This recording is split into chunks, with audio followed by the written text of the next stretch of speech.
अस्सलाम वालेकुम जी बेटा। प्रीवियस लेक्चर में हमने ऑपरेटिंग साइकिल का टॉपिक किया था।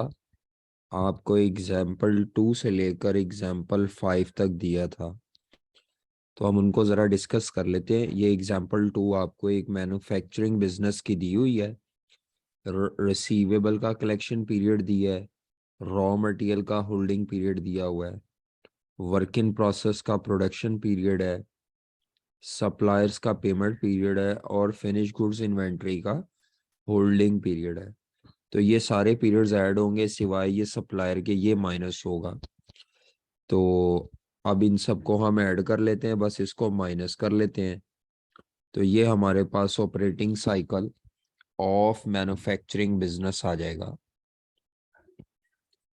इन सबको ऐड अप कर लेते हैं और ये सिर्फ माइनस होगा, तो हमारे पास आंसर आ जाएगा।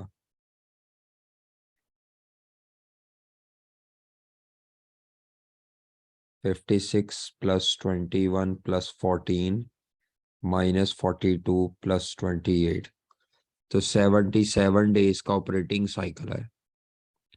ऑपरेटिंग साइकिल का मतलब होता है कि किसी भी बिजनेस का कैश जो सप्लायर को पे किया जा रहा है और जो कस्टमर से लेटर ऑन कैश रिकवर हो रहा है रिसीवेबल से, उसमें कितना टाइम लगता है। अच्छा जी, उसके बाद एग्जाम्पल 3 पर अगर हम आते हैं,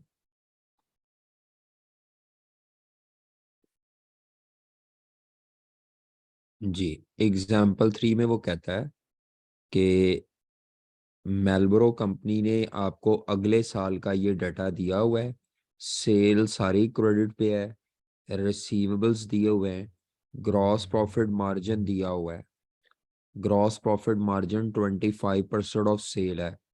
तो अगर 25% ऑफ सेल ग्रॉस प्रॉफिट है तो 75% of the sale cost of goods sold होगी।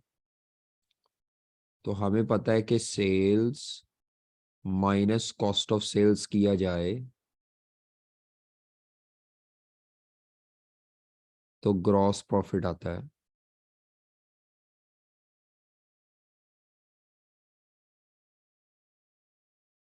तो 36 लाख की सेल्स है, इसका 25% ग्रॉस प्रॉफिट है, तो 75% फिर कॉस्ट ऑफ सेल्स होगी।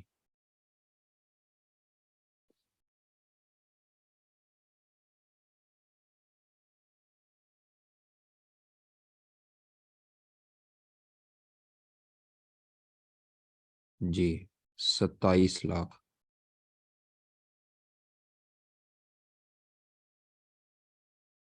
उसके बाद उसने कहा है कि जो रॉ मटेरियल है इसके अंदर वो कॉस्ट ऑफ सेल का 80% है, यानी इसका 80% करें तो रॉ मटेरियल आ जाता है।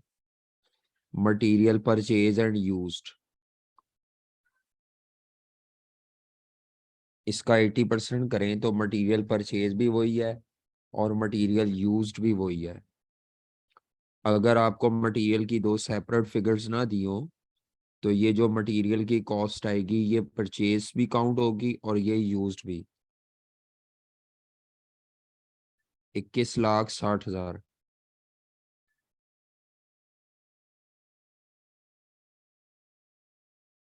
खुद उसने बताया कि ये मटेरियल कॉस्ट है। अच्छा, आगे फिनिश गुड्स की इन्वेंट्री दी हुई है, वर्क इन प्रोग्रेस की इन्वेंट्री दी है, रॉ मटेरियल की इन्वेंट्री दी हुई है, पेबल्स हैं। इन्वेंट्री लेवल्स आर कांस्टेंट का मतलब होता है ओपनिंग इन्वेंट्री भी उतनी है और क्लोजिंग भी उतनी है। याद रखिए इस पूरे टॉपिक में ये जम्पशन है, अगर ये ना भी लिखा हो तो ये जम्पशन है कि ओपनिंग इन्वेंट्री और क्लोजिंग इन्वेंट्री सेम है, जिस वजह से फिनिश गुड्स की ओपनिंग इन्वेंट्री भी इतनी होगी और एंडिंग भी इतनी होगी। वर्क इन प्रोग्रेस की ओपनिंग भी इतनी है, एंडिंग भी इतनी है। रॉ मटेरियल की ओपनिंग और एंडिंग दोनों सेम है, जिसका दूसरा मतलब है कि ये मटेरियल कॉस्ट जो है ये मटेरियल यूज्ड भी है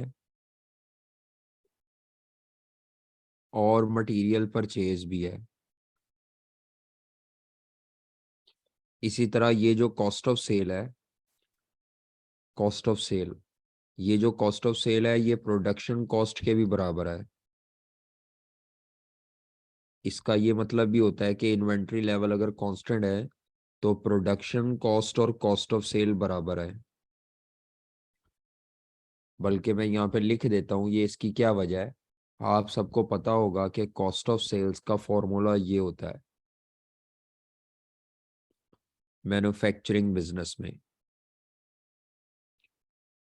cost of opening finish goods stock plus production cost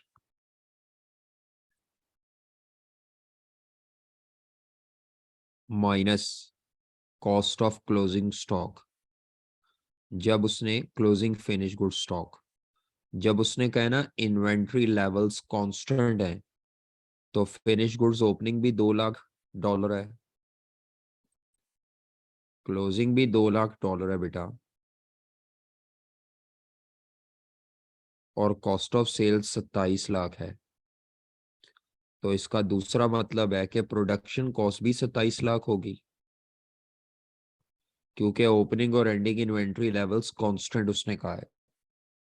ठीक है, तो ये जब भी उसने कहा हो ना कि इन्वेंट्री लेवल्स कांस्टेंट है या इन्वेंट्री की एक फिगर दी हो क्वेश्चन में, तो इस पूरे टॉपिक में ये अजम्पशन है कि ओपनिंग और एंडिंग इन्वेंट्री के जो बैलेंसेस हैं वो कांस्टेंट है। आपसे कहता है ऑपरेटिंग साइकिल कैलकुलेट कीजिए, तो अब हम ऑपरेटिंग साइकिल कैलकुलेट करेंगे। जी, कैश का ऑपरेटिंग साइकिल डेज में। तो सबसे पहले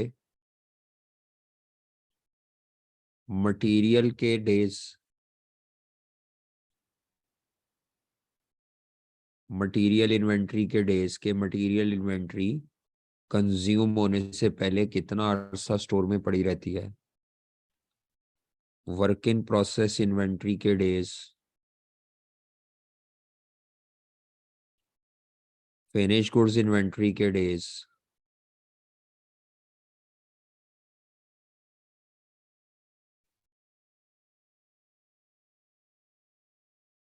अकाउंट्स रिसीवेबल के या डेटर डेज माइनस सप्लायर के पेमेंट डेज या अकाउंट्स पेबल के डेज, इनको क्रेडिटर डेज भी कहते हैं।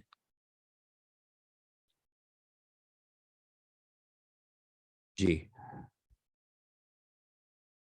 तो ये प्लस माइनस करेंगे तो आंसर आ जाएगा। अब हमारा ये जो मटेरियल के इन्वेंट्री डेज होते हैं इसका फॉर्मूला होता है रॉ मटेरियल की इन्वेंट्री, रॉ मटेरियल की inventory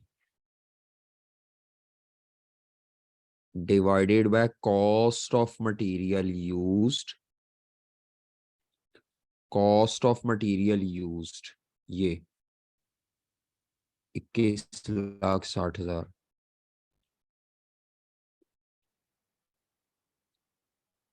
material inventory divided by cost of material used into 365 days.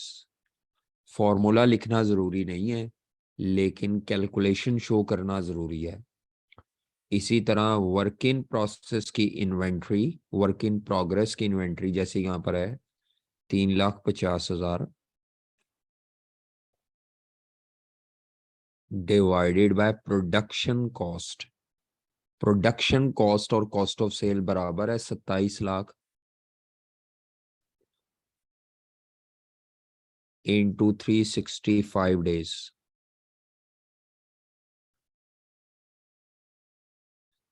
Work in process inventory divided by production cost into 365 days. Finish goods inventory divided by cost of sales, cost of sales भी 27 लाख है into 365 days.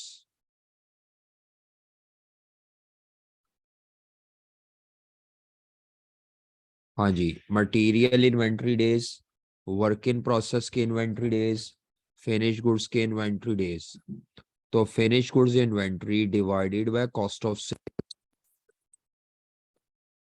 हाँ जी, debtor days निकालने के लिए accounts receivable दिए हुए हैं 306000, अकाउंट्स रिसीवेबल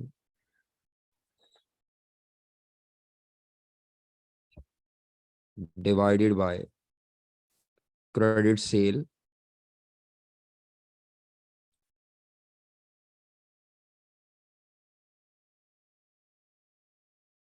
इंटू 365 डेज।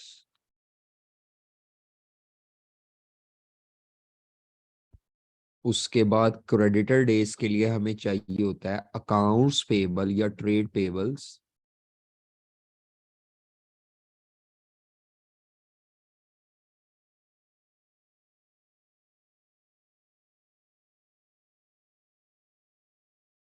हाँ जी, ट्रेड पेबल्स या accounts payable 1,30,000 divided by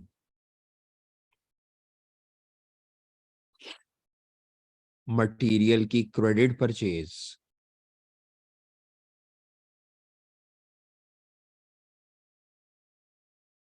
material की क्रेडिट परचेज, तो याद रखें, अगर ओपनिंग और एंडिंग इन्वेंट्री मटेरियल की सेम होना तो यूज्ड एंड परचेज मटेरियल भी सेम होता है।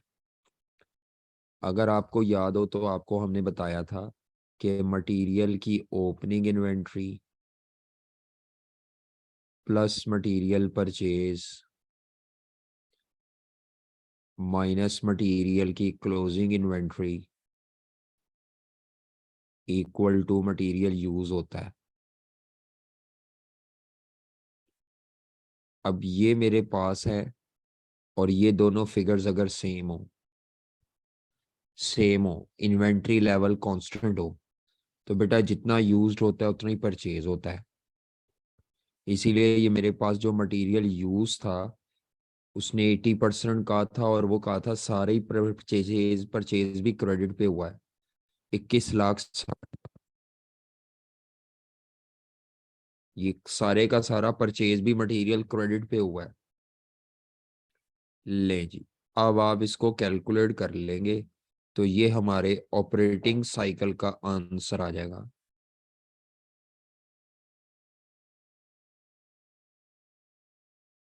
तो इस क्वेश्चन में कुछ एजम्पशंस थी और वो एजम्पशंस अगर आप सही अप्लाई करेंगे तो आपका जवाब ठीक आएगा, अदरवाइज नहीं।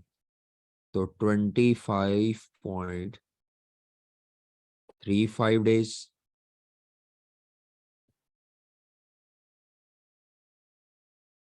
47.31 डेज,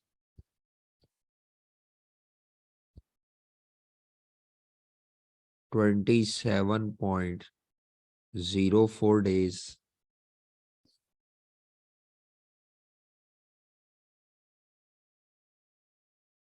31.03 डेज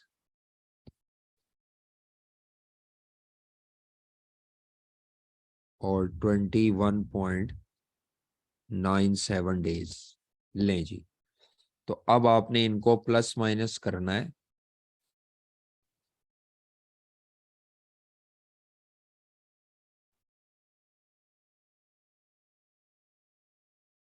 तो 108.76 डेज इस कंपनी का ऑपरेटिंग साइकिल है।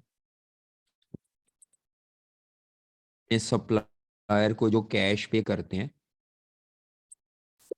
उन कैश रिकवर करते हैं, तो उसमें टोटल 108 दिन का ये पूरा इनके बिजनेस का साइकिल है। ये साइकिल जितना शॉर्ट होता है, बिजनेस के पास अपना लिक्विड कैश उतनी जल्दी रिकवर होता है। ये साइकिल जितना प्रोलॉन्ग होता जाएगा, उस बिजनेस में लिक्विडिटी क्राइसिस या लिक्विड कैश की शॉर्टेज होती रहेगी। अच्छा जी, उसके बाद एग्जाम्पल 2 3 के बाद नेक्स्ट एग्जाम्पल 4 पे आते हैं।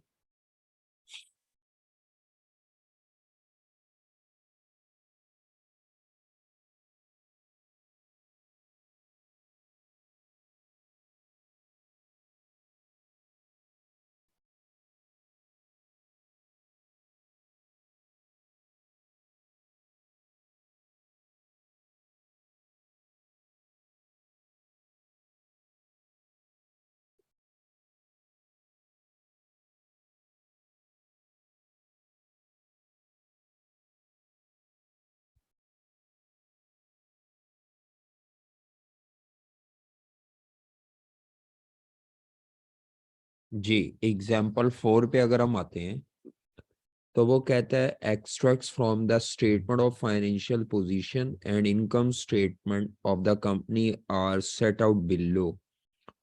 अच्छा जी, इन्वेंट्रीज दी हुई हैं, रॉ मटेरियल की इन्वेंट्री है, तो एज्यूम होता है कि ये ओपनिंग भी यही है और एंडिंग भी यही है। वर्क इन प्रोग्रेस है, फिनिश प्रोडक्ट है, मैन्युफैक्चरिंग बिजनेस है, रिसीवेबल्स हैं, पेबल्स हैं, एनुअल परचेज है, एज्यूम होगा सारी क्रेडिट पे है, ना बताया हो इसके लिए। कॉस्ट ऑफ सेल है और सेल को भी क्रेडिट पे एज्यूम करेंगे। तो आपसे कहता है कंपनी का ऑपरेटिंग साइकिल या कैश ऑपरेटिंग साइकिल निकालें। तो सिंपली आपने वही फॉर्मूला दोबारा अप्लाई कर लेना है।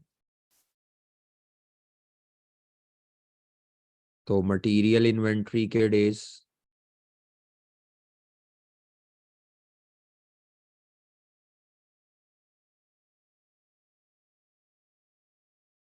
Material inventory days plus work in process inventory days,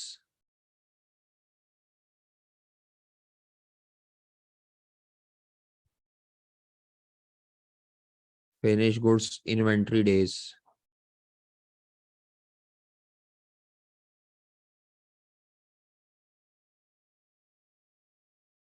finish goods inventory plus debtor days या receivable collection days minus creditor days. तो डेटा प्लग इन करेंगे अब हम इसमें। तो रॉ मटेरियल की इन्वेंट्री 8,64,000 रुपए divided by cost of material used. अब ये नहीं बताया हुआ तो ये एनुअल परचेज कॉस्ट भी है और ये मटेरियल यूज्ड की कॉस्ट भी होगी। 1,74,5,000। ना बताया हो तो ये एजम्पशन होती है कि ये जो परचेज दी हुई है मटेरियल की, मटेरियल परचेज भी यही है और यूज्ड भी यही है। वर्क इन प्रोसेस की inventory 448,128 divided by production cost नहीं बताई हुई तो एज्यूम करेंगे कॉस्ट ऑफ सेल और प्रोडक्शन कॉस्ट बराबर है, क्योंकि ये फिनिश गुड्स की इन्वेंट्री एक है। जब भी फिनिश गुड्स की इन्वेंट्री की फिगर एक होगी तो कॉस्ट ऑफ सेल और प्रोडक्शन कॉस्ट सेम एज्यूम होगी। तो 5,272,128, ये एजम्पशन आपने जरा याद रखनी है। ये एजम्पशन ही मेन है कि परचेज मटेरियल की और यूज बराबर होगी अगर मटेरियल इन्वेंट्री एक दी हो। इसी तरह अगर फिनिश गुड्स इन्वेंट्री की एक फिगर दी हुई है तो इसका मतलब है कि प्रोडक्शन कॉस्ट और कॉस्ट ऑफ सेल सेम है। तो फिनिश गुड्स की इन्वेंट्री है 1,567,893 divided by cost of sale 5,272,128 into 365 days।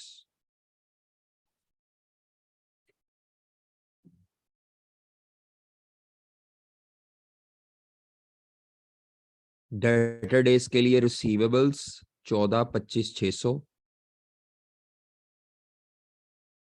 Receivables divided by credit sale ना बताई हो तो एज्यूम करेंगे सारी सेल क्रेडिट पे है। 5,802,400 into 365 डेज। और क्रेडिटर डेज के लिए अकाउंट्स पेबल या ट्रेड पेबल्स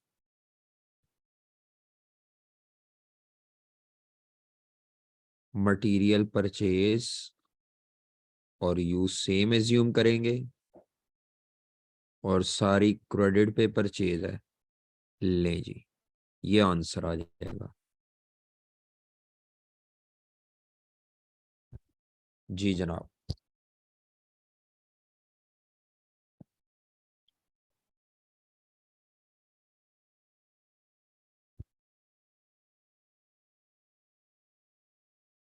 हाँ जी। तो 180.72 डेज,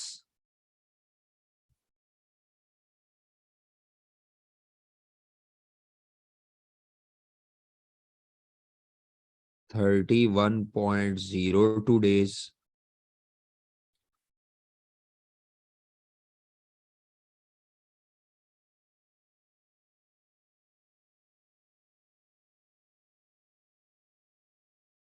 108.55 डेज, 1425600 डिवाइडेड बाय 5802400,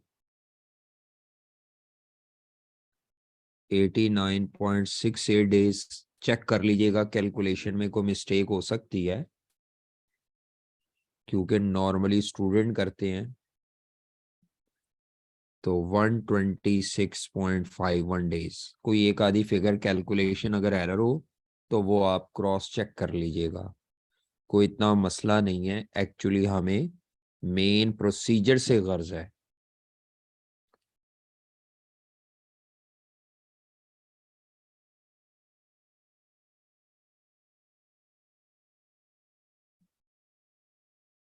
तो 283.46 ऑपरेटिंग साइकिल का आंसर है एग्जाम्पल नंबर 4 में। हालांकि वो जो एग्जाम्पल 3 है 4 है ये तकरीबन सेम ही है।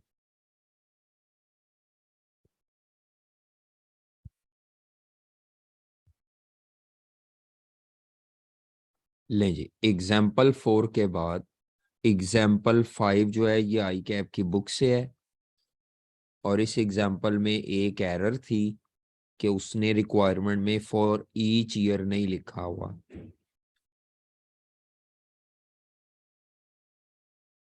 जी जनाब।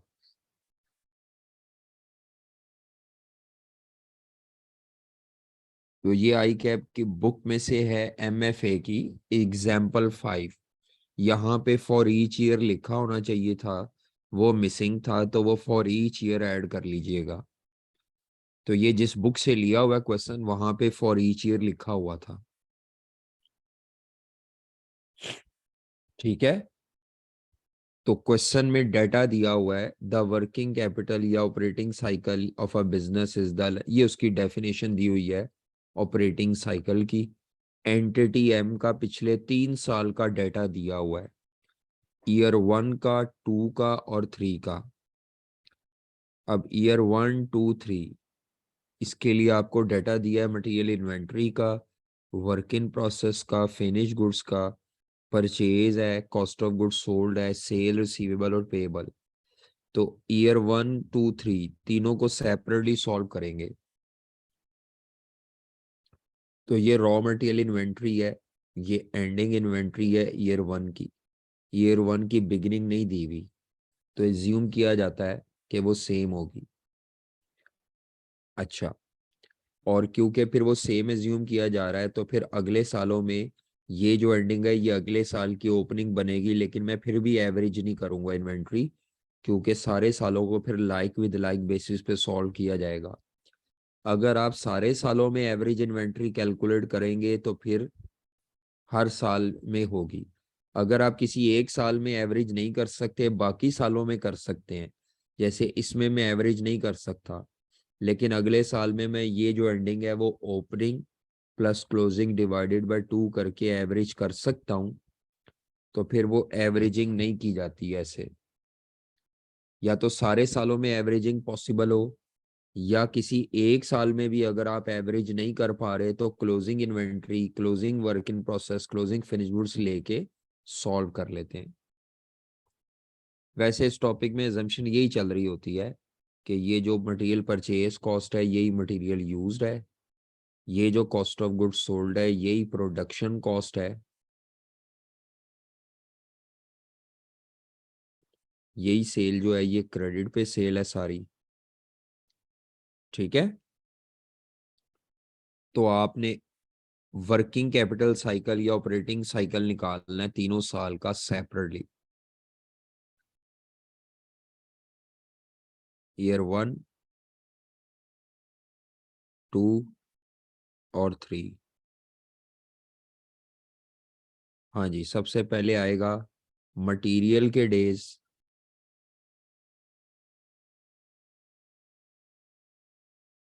मटेरियल इन्वेंट्री के डेज।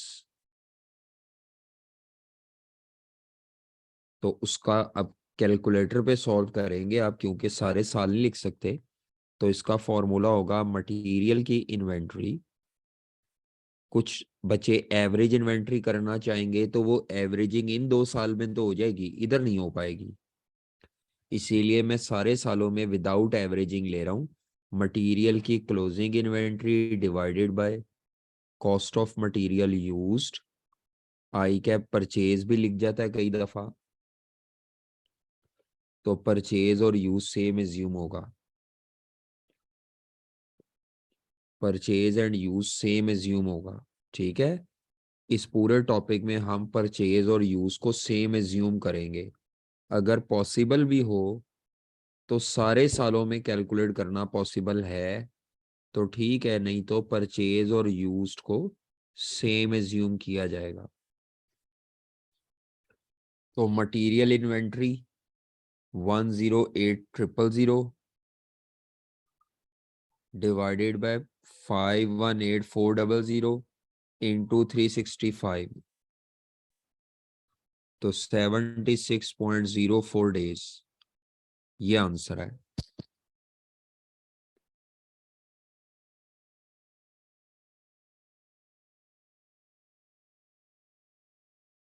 ये बात जरा बच्चों को आराम से समझ आती है।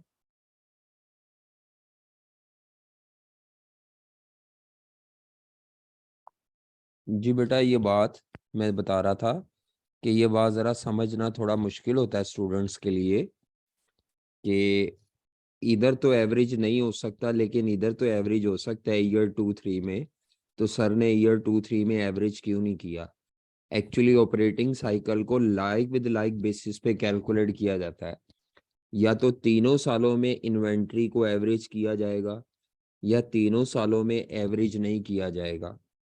तो बेहतर होता है इस टॉपिक में ये एजम्पशन को कैरी ऑन किया जाए कि इन्वेंट्री का ओपनिंग और एंडिंग सेम है। और दूसरी बात है, परचेज यूज्ड, प्रोडक्शन और कॉस्ट ऑफ सेल सेम है, ठीक है।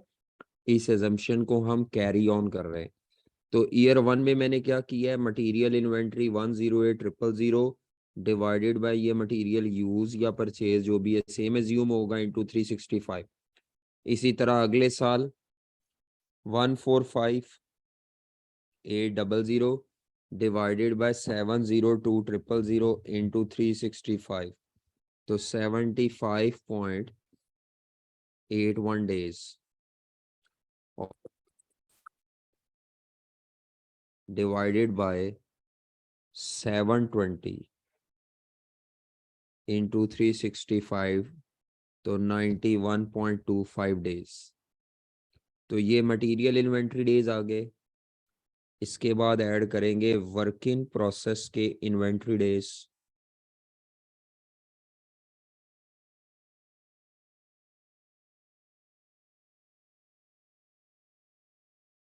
तो वर्क इन प्रोसेस के इन्वेंट्री डेज में फॉर्मूला होता है work in process inventory divided by production cost. I cap production cost की जगह कॉस्ट ऑफ सेल ही लिख देता है, कोई मसला नहीं, वो भी चलेगा, क्योंकि हम एक एजम्पशन लेके चल रहे हैं कि प्रोडक्शन कॉस्ट और कॉस्ट ऑफ सेल सेम है। इस साल का ओपनिंग एंडिंग सेम है ना, तो फिर ये एजम्पशन अगले सालों में भी चलती है। ये नहीं है एक साल में कुछ एजम्पशन और अगले सालों में डिफरेंट। अच्छा जी, तो वर्क इन प्रोसेस की इन्वेंट्री है 75,600 divided by cost of sale या प्रोडक्शन कॉस्ट 7,56,000 इंटू 365 डेज, तो 36.5 डेज। उसके बाद नेक्स्ट ईयर 2 में 97,200 डिवाइडेड बाय 9,72,000 इंटू 365 डेज, तो 36.5 डेज। और आखिरी है 93,360 डिवाइडेड बाय 1098360 इंटू 365, तो 31.02 डेज। वर्क इन प्रोसेस के बाद है फिनिश गुड्स के inventory days,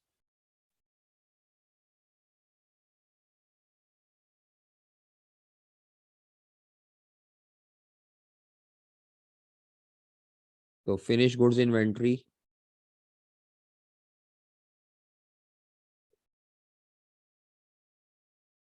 divided by cost of sale into 3,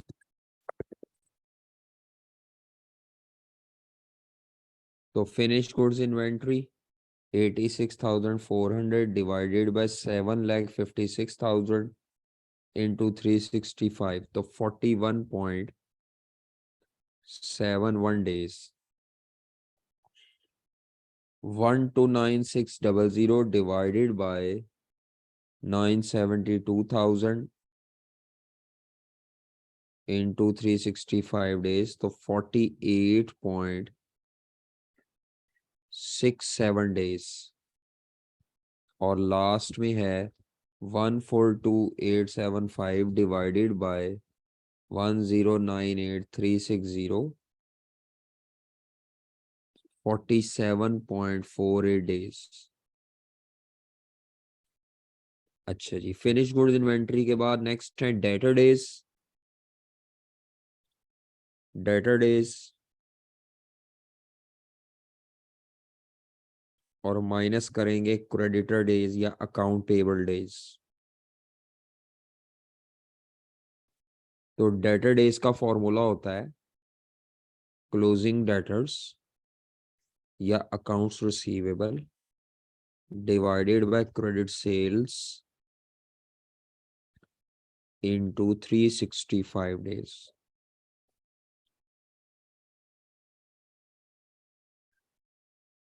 तो डेटर्स नहीं है, रिसीवेबल है 172,800 divided by sales 864,000 into 365 days. तो ये हमारा जो आंसर आता है वो आता है 73 डेज। अगली दफा debtors 259,200 divided by credit cell 1080,000 into 365 days, 87.6 days. और लास्ट में है 297 divided by 1188,000 into 365, 91.25 days. Creditor days के लिए हम लेंगे creditors divided by purchase cost. Assume करेंगे मटेरियल की परचेज कॉस्ट सेम है और यूज भी सेम है, तो क्रेडिटर्स या accounts payable trade payable 86400 divided by 518400 into 365, तो 60.83 डेज। जी 105,300 के payables divided by 702,000 into 365 days, तो 54.75 डेज। और आखिर में है 126,000 डिवाइडेड बाय 720, तो 63.88।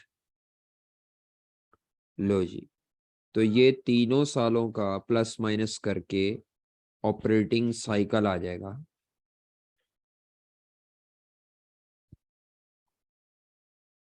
एंटिटी एम का ऑपरेटिंग साइकिल आ जाएगा।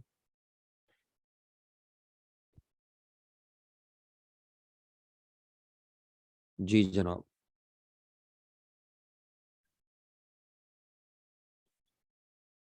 41.71 डेज, 73 माइनस 60.83, तो 166.42 डेज। नेक्स्ट।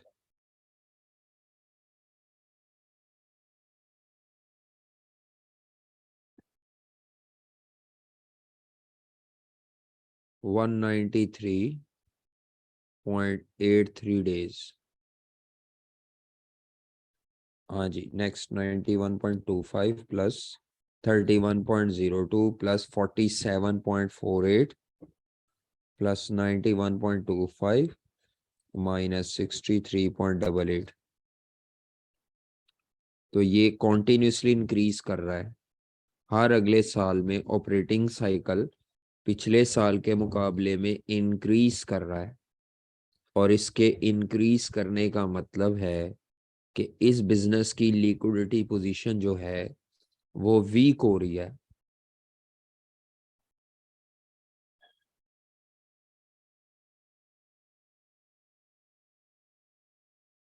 हाँ जी।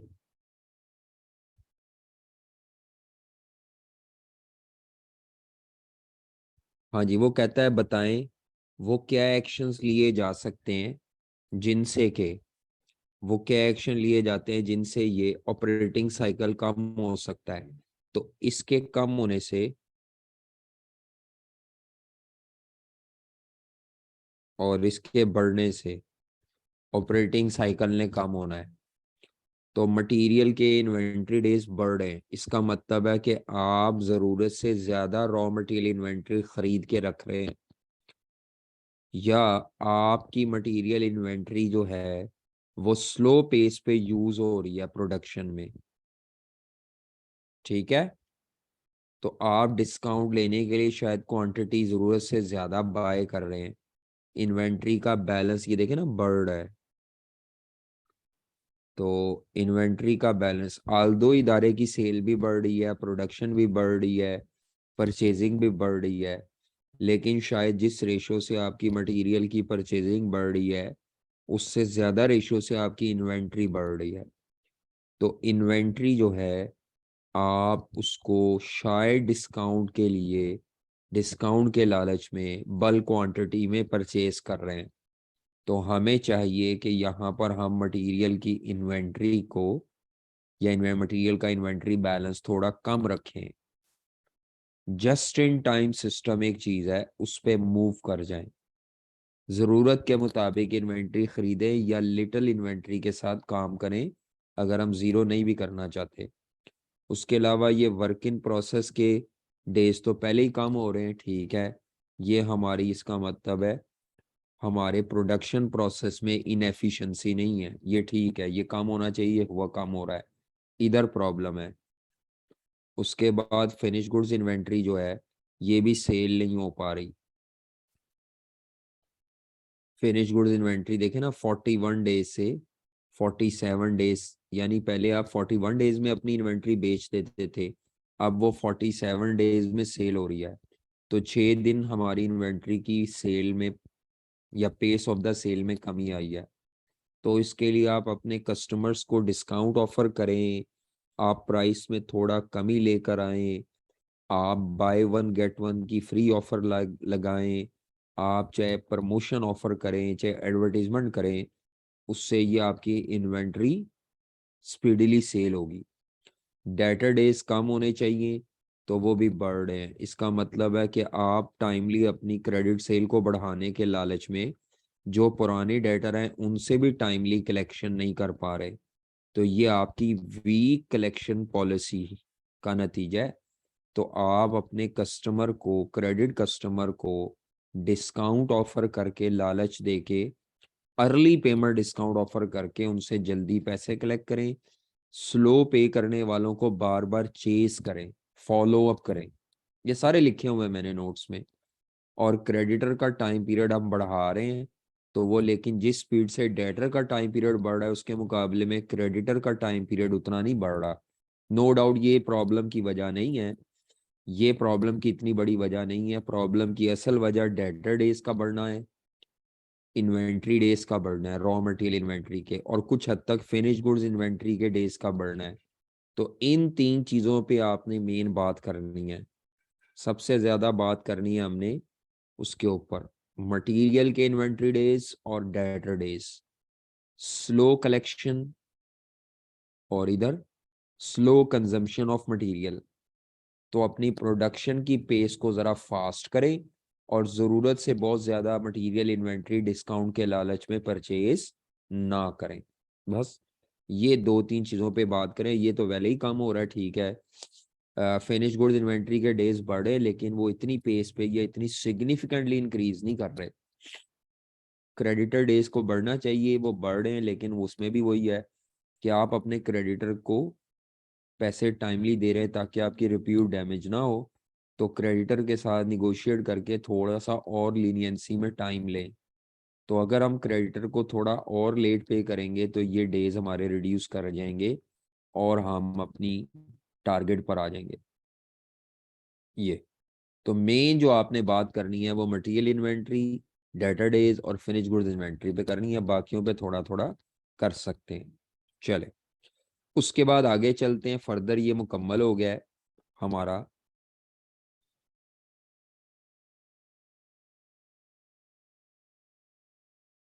आज हमारा जो टॉपिक है, जी बेटा, आज जो हमारा टॉपिक है उसका नाम है वर्किंग कैपिटल फाइनेंसिंग स्ट्रेटजी। हाँ जी, आज जो हमारा टॉपिक है उसका नाम है वर्किंग कैपिटल फाइनेंसिंग स्ट्रेटजीज।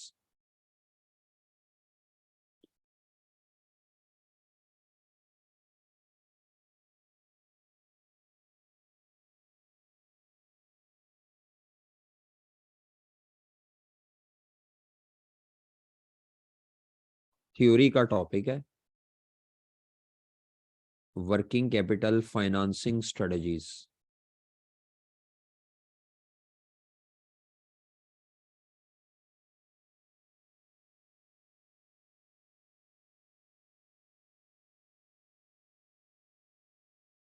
हाँ जी, ये टॉपिक इस सवाल का जवाब देता है कि आप अपने इदारे में जो करंट एसेट्स परचेज करने के लिए पैसा यूज कर रहे हैं वो शॉर्ट टर्म फाइनेंस यूज कर रहे हैं या लॉन्ग टर्म फाइनेंस ज्यादा यूज कर रहे हैं। ठीक है, शॉर्ट टर्म फाइनेंस से पैसा उधार ज्यादा ले रहे हैं या लॉन्ग टर्म से। तो इस टॉपिक को करवाने से पहले आपको सबसे पहले ये पता हो कि किसी भी इदारे के जो एसेट्स होते हैं, सारा थ्योरी है ये, किसी भी इदारे के जो एसेट्स होते हैं वो दो तरह के होते हैं। एक होते हैं फिक्स्ड एसेट्स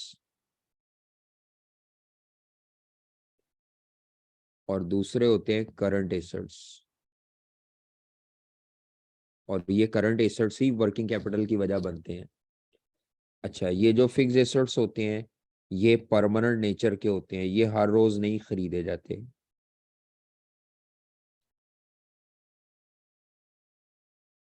और इन ये लॉन्ग टर्म, इनका बेनिफिट भी लॉन्ग टर्म होता है, सबको पता है।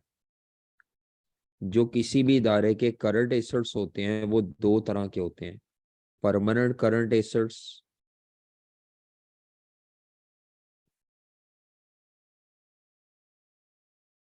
परमानेंट करंट एसेट्स और फ्लक्चुएटिंग करंट एसेट्स।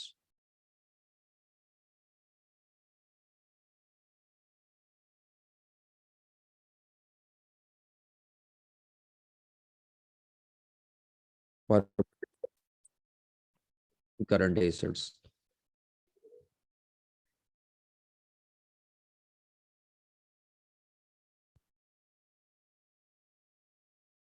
जी जनाब, परमानेंट करंट एसेट्स और फ्लक्चुएटिंग करंट एसेट्स। जी, परमानेंट करंट एसेट से मुराद वो core level of investment in current asset है कि जिसके बगैर आपकी बिजनेस एक्टिविटीज चल ही नहीं सकती। Core level of investment in working capital या investment in current assets. Current assets में जो लाजमी आपको इन्वेस्टमेंट करनी है, उसके बगैर आपका बिजनेस चल ही नहीं सकता।